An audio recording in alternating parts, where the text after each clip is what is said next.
Halloween night, when the air smells faintly of candle wax and pumpkins, and the veil between the worlds feels a little thinner. It's the one night we let our imaginations roam free, down misty streets, past whispering trees, and perhaps past an old portrait that seems to watch us as we pass. You've seen them, those eyes that follow you in a darkened gallery, or that painting in your grandmother's hallway that you could swear just shifted when you looked away. We laugh it off, of course, but what if some paintings really are haunted? Tonight, my friends, as the wind sighs through the shutters and the moon hangs low, we explore tales of artists whose works blurred the line between creation and possession. Art is said to capture the soul, but what if it could trap the artists themselves? Across the centuries, there have been tales of artists who have been haunted, not by the critics nor by rivals, but by the very creative visions and paintings that they sought to bring to life. Bringing those creations to life, in fact, maybe just a little too well. So draw the curtains, light a candle or two, and join me as we step into some of the darker, creepier corridors of art history, which they don't teach you in art class. First off, let us travel, my friends, to Renaissance Italy, the birthplace of fine art. In 16th century Rome, a city of beauty, blood, and divine ambition, in a cramped studio off a crooked street, a young genius toiled by candlelight. His name, Michelangelo Merisi da Caravaggio. He was known for his unpredictable nature, quick temper, and tendency to get into street brawls, which might have been the reason that he died young. And yet, this wild genius whose short life burned out too soon was the man who invented Baroque art. It was his genius that was copied by the likes of Rembrandt and all the greatest realist artists in history up to the present day. He pushed reality in painting to heights never before seen in history, and arguably never matched since. He painted saints and sinners with such visceral realism that onlookers swore they could smell the sweat and the wine on his canvases.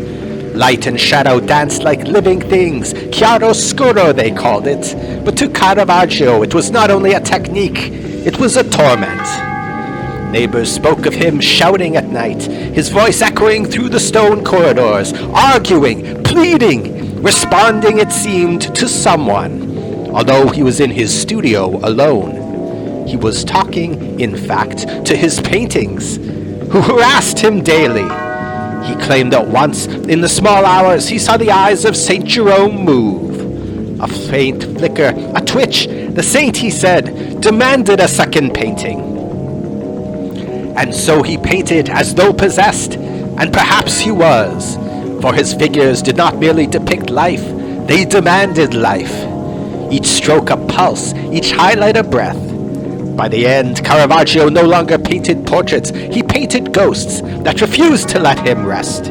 As the artist himself insisted to many friends, pleading for them to listen to him and not consider him mad, the paintings moved, they communicated, demanding his attention day and night, even invading Caravaggio's dreams in order to force him to wake up and paint that extra detail into their portrait, or to give their eyes the expression that they demanded. What spirit, then, might still be staring back at you, as alive and demanding as ever, next time you visit that art gallery in Florence and see an original Caravaggio staring back at you with uncanny intensity? Now, fast forward to the 18th century. The cobbled streets of Georgian London, and within a small house, a strange light glowed through the window. There, William Blake, poet, painter, and self-proclaimed prophet, worked through the night, etching visions that few could comprehend. Blake did not imagine his subjects, he said. He saw them. Angels in the treetops, demons at the window, celestial figures hovering above his bed. He spoke to them as naturally as one might speak to friends. His wife, Catherine, once awoke to find him conversing with an archangel about pigment choices. He claimed that every line he drew, every color he mixed, was guided by these spirits. When a friend visited, Blake paused mid-stroke, trembling, and whispered, "He says the wings are wrong." Who he was, no one dared ask. Many dismissed Blake as mad, but those who saw his finished works weren't so sure. There was a strange life to them, an energy that hummed beneath the surface, as though they were doorways painted too accurately, doorways into another dimension. Some visitors even claimed to feel warmth radiating from his angelic figures, as though they were alive. Blake never denied the beings themselves, who he depicted, were manifest before his eyes, talking to him, commanding him to create portraits through his art, so they could appear in the world of men. And so, when you see Blake's work and his powerful vision causes a hair or two to raise on the back of your neck, it may not be the art so much as the being the art has just summoned into the room, breathing down the back of your neck. Now we leap ahead another century to the smog and splendor of 19th century Paris. Beneath the glass roof of his atelier, Auguste Rodin, the renowned sculptor, wrestled with his most ambitious creation, the gates of hell. Dozens of writhing bodies, twisted in agony, frozen mid-descent. But the sculptor's friends whispered that the figures were not always frozen. Rodin confessed, in fact, to having visions of them in the dark of the gaslit stone carver's studio, round about midnight. The stone figures could be seen, stirring, stretching, calling his name. He would wake in a cold sweat and rush to his studio in the small hours before dawn, chiseling frantically, changing the curve of a hand or the turn of a face, coming always to the demanding cries of the writhing spirits that possessed his stone. Even in his sleep, much like Caravaggio's portraits, Rodin's stone figures did not let him sleep, but invaded his dreams, shouting out to him, insisting he come and render them in stone as they desire. His assistant heard him arguing with the figures. "No, not yet, not yet, you're not ready yet." When the gates were finally completed, visitors said the figures seemed to confirm the truth of Rodin's supernatural visions of the living stone beings. People reported that they would writhe in the flickering light. A trick of the shadow, perhaps. Or is it? Perhaps Rodin had carved not just form, but souls in the stone. Some say that at night in the museum where it stands, if you listen closely, you can still hear faint scraping sounds, like bronze fingernails dragging against their eternal prison. Rodin worked on this haunted sculpture up until the day of his death, perhaps driven to his end by the constant harassment of the spirits that stood at his gates of hell, bringing premature death and a living hell to its tortured creator. Finally, we cross the ocean and enter the shadowy, barren, dim apartment of one Howard Phillips Lovecraft, a man who painted not with pigment, but with words. His art may seem like imagination, and yet according to Lovecraft, it was anything but.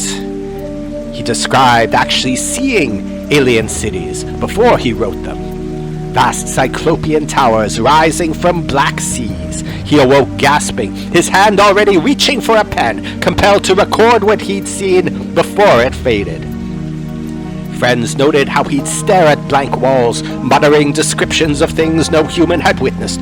He once told a correspondent, "I do not create, I recall. They show me, and I write."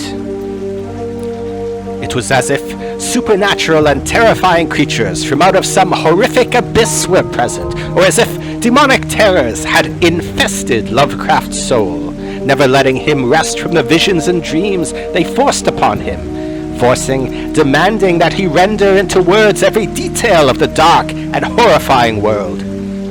Even after his death, readers have reported dreams eerily similar to Lovecraft's tales, as though his words, like a magic spell, conjured the very creatures he feared. His creations live on, whispering from the corners of literature, forever hungry for new minds and new dreams to inhabit, for new souls to infest. So, my friends, what can we take away from these tales of artistic terror? Perhaps genius demands a price, a fragment of the soul exchanged for the gift of creation.